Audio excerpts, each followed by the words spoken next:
Graça e paz da parte de Deus, o nosso Pai, com cada um de vocês, nessa manhã, quando nós queremos meditar na palavra de Deus. Olhando para a imagem do tema do nosso culto de hoje, com a pergunta que está colocada aí, o que vem à mente de vocês?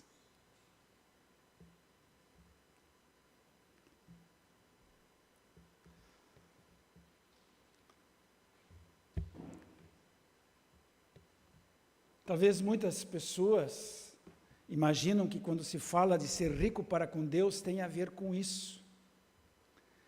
Vocês sabem que existe uma teologia que prega exatamente isso? Que ser rico para com Deus é você ser rico aqui nesse mundo? Que se chama teologia da prosperidade. Essa teologia da prosperidade, ela é um movimento religioso que ensina que a fé em Deus resulta em prosperidade material, bem-estar físico, e especialmente quando se baseiam numa interpretação bem específica de algumas passagens bíblicas. Essa teologia, ela afirma que Deus deseja que seus seguidores sejam prósperos, e que essa prosperidade pode ser alcançada através da fé e de doações financeiras à igreja. Você doa e Deus te abençoa. Quer ser rico para com Deus? Doa para a igreja. Essa é a teologia da prosperidade. Em outras palavras, poderíamos dizer que a teologia da prosperidade ensina que os cristãos têm o direito ao bem-estar. E pelo fato das realidades físicas e espirituais serem vistas como uma única realidade, algo inseparável, isso é interpretado como saúde física, prosperidade econômica. A teologia da prosperidade se faz presente em todo o mundo, exaltando privilégios, exaltando os privilégios que a riqueza e o dinheiro podem trazer, apresentando-os como retribuição de Deus. Deus devolve para você aquilo que você dá para Ele. Com a pergunta: como podemos ser ricos para com Deus? Nós poderíamos pensar que se trata disso, especialmente olhando essa imagem. Eu não quero falar mais sobre a teologia da prosperidade, e nem falar sobre prosperidade financeira. Por mais que a prosperidade financeira seja uma bênção, ela não é, e nunca vai ser, condição sine qua non para ser rico para com Deus. Ser rico para com Deus não significa ser próspero financeiramente. Não significa ser rico, ter muito dinheiro. Essa é a lição que a parábola do rico tolo, contada por Jesus, traz para nós. E tudo começa com um pedido bem inusitado para Jesus, de um homem que no meio da multidão, que aparentemente devia estar sendo enganado, logrado, roubado talvez numa divisão de herança. E aí ele pede ali: mestre, diga ao meu irmão que reparta comigo a herança. Jesus chega a ser bastante duro na sua resposta, e ele diz: homem, quem me nomeou juiz e repartidor entre vocês? Ou testamenteiro, né? Aquele que abre o testamento e faz a divisão conforme o testamento dos bens. Jesus ali então faz uma advertência sobre o assunto da avareza, que aliás, na epístola de hoje, que o seu Bruno leu para nós, Ele fala ali, ó, a avareza que é idolatria. A avareza, ela é uma dificuldade séria do ser humano. Jesus fala sobre isso. A avareza normalmente está por trás daqueles defensores da teologia da prosperidade, da busca obsessiva por prosperidade financeira. Quando Jesus então diz ali no versículo 15, ele diz: tenham cuidado e não se deixem dominar por qualquer tipo de avareza. Ele diz, porque a vida de uma pessoa não consiste na abundância dos bens que ela tem. Jesus associa a avareza com a posse das coisas. E o apóstolo Paulo diz, isso é uma idolatria. Quando você começa a amar demais o dinheiro, se dedicar demais ao dinheiro, diz, o seu coração vai estar ali. E isso Jesus diz, isso é problema, isso é dificuldade.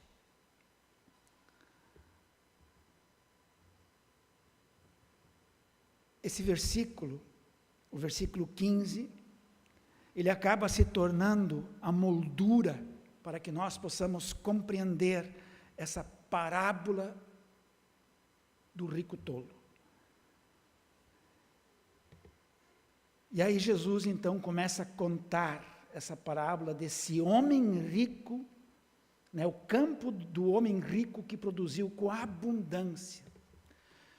Uma grande produção, poderíamos dizer, é bênção de Deus produzir muito, é bênção de Deus ter muita coisa. Mas o que estava no coração daquele homem quando ele viu a grande produção, a produção e a abundância?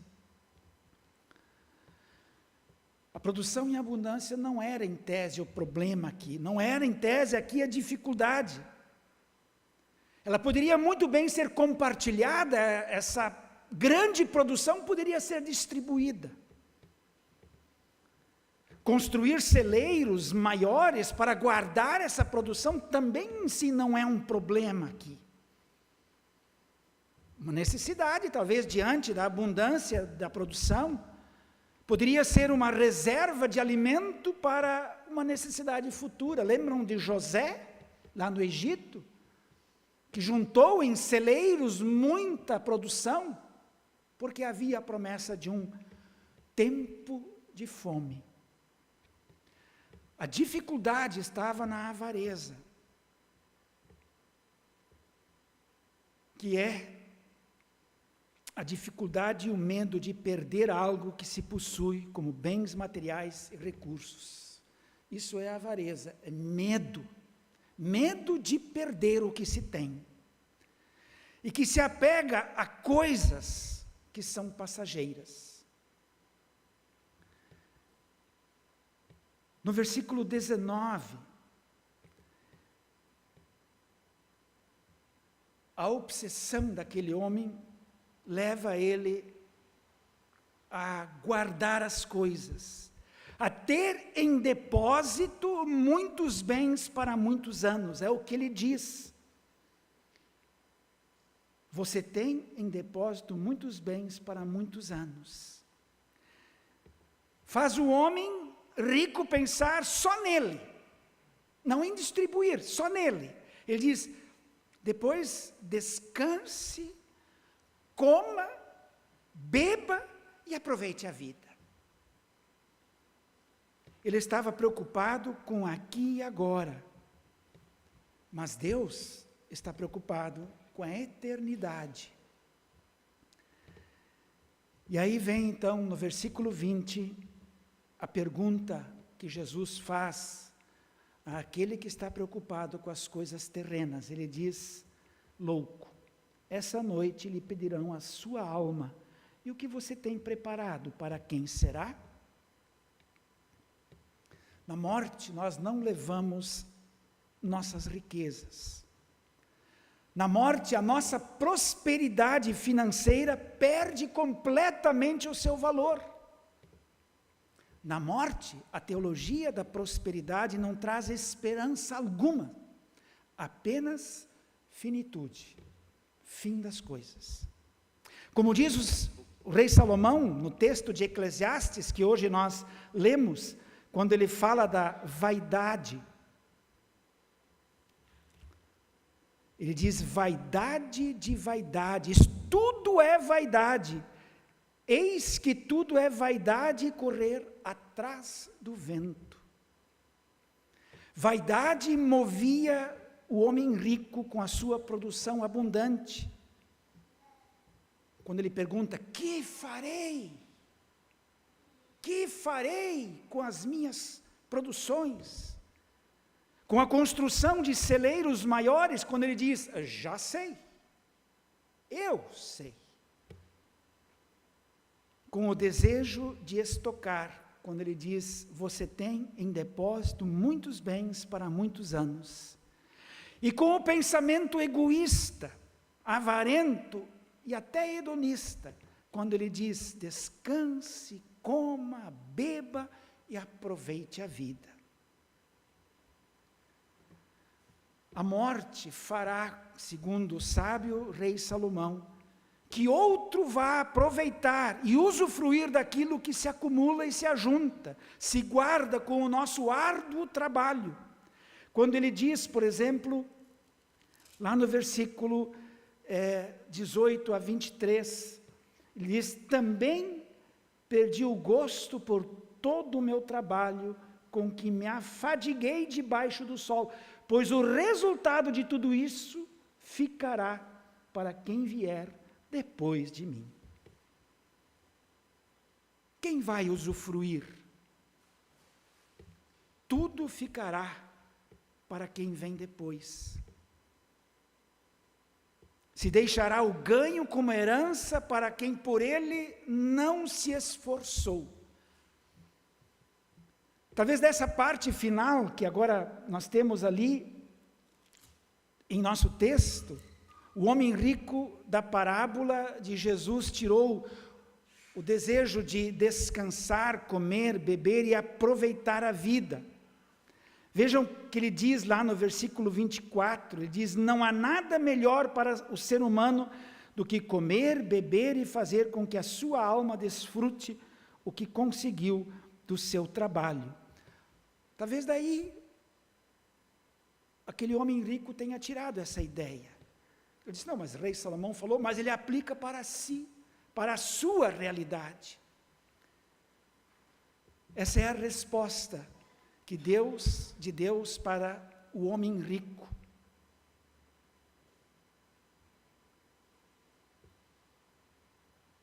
Assim como Salomão diz, ele diz: no entanto, vi também que isso vem da mão de Deus, pois separado deste, quem pode comer ou quem pode alegrar-se? Agarrado nas coisas, você fica aqui.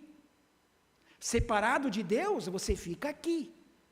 É isso que o rei Salomão diz. E aí Jesus diz para o homem rico: louco, essa noite lhe pedirão a sua alma, e o que você tem preparado, para quem será? E aí então Jesus conclui com uma advertência bem séria, quando ele diz: assim é o que ajunta tesouros para si mesmo, mas não é rico para com Deus. Como podemos de fato ser ricos para com Deus? Jesus, em tese, não responde à pergunta. Ele só nos adverte, ele só nos mostra a finitude dos bens terrenos. Salomão nos dá uma pista, quando ele diz ali: separado de Deus, ninguém pode comer ou alegrar-se. Mas o apóstolo Paulo, em Colossenses, nos diz como podemos ser ricos para com Deus. Quando ele diz, inicia o texto do capítulo 3 dizendo: portanto, se vocês foram ressuscitados juntamente com Cristo, busquem as coisas lá do alto, onde Cristo vive assentado à direita de Deus. Nós somos ressuscitados com Cristo no batismo, quando recebemos a nova vida. E isso é a verdadeira riqueza. Ela é dada por Deus para a nossa alma. nós ressurgimos com Cristo para uma nova vida.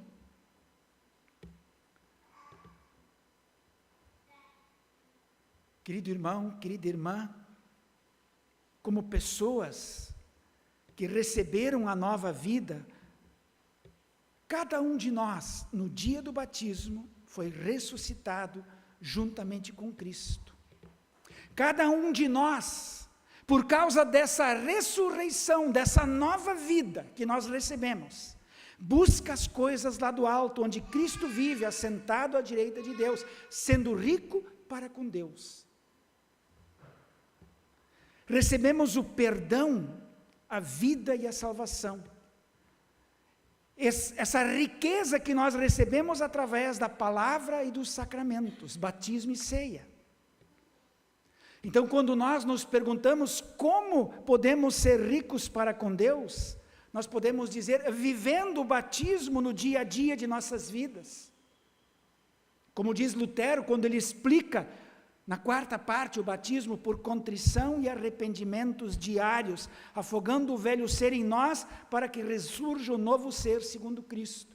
É viver o batismo no dia a dia, não como um fim em si mesmo, mas como o começo de uma vida ativa na fé cristã.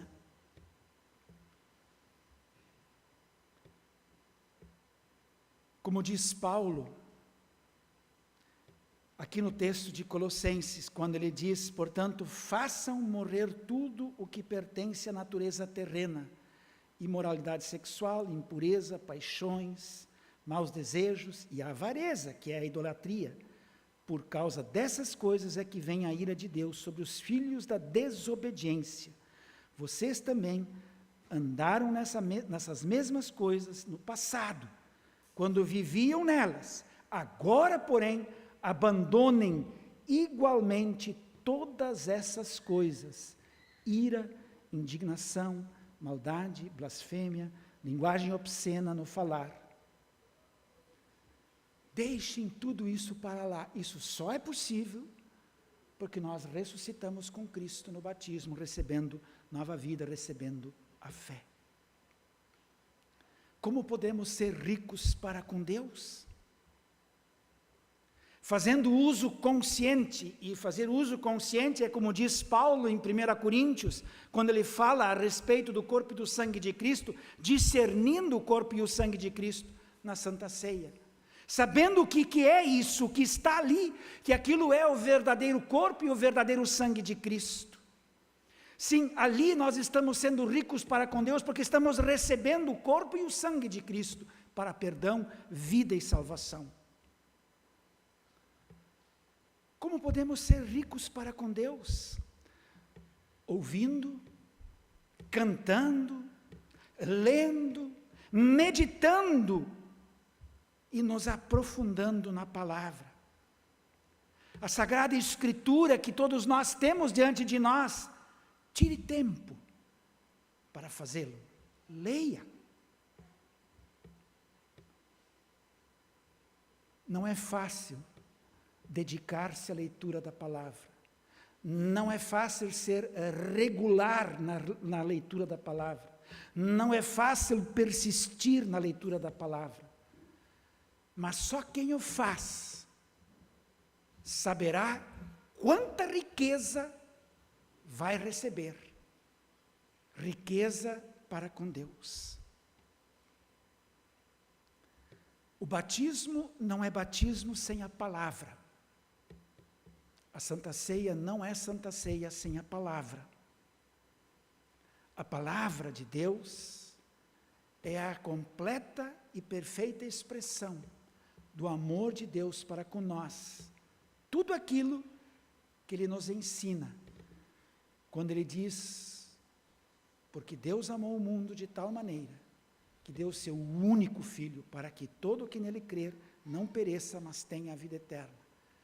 E sua palavra nos ensina. Quando você se perguntar, meu querido irmão, minha querida irmã, como podemos ser ricos para com Deus? Lembre-se, recebendo o amoroso e gracioso perdão que Cristo conquistou na cruz, por mim e por você, pagando a nossa dívida de pecados, dádiva que recebemos no dia do batismo, que recebemos na ceia e que recebemos na palavra que nós temos diante de nós. Seja rico para com Deus. Amém.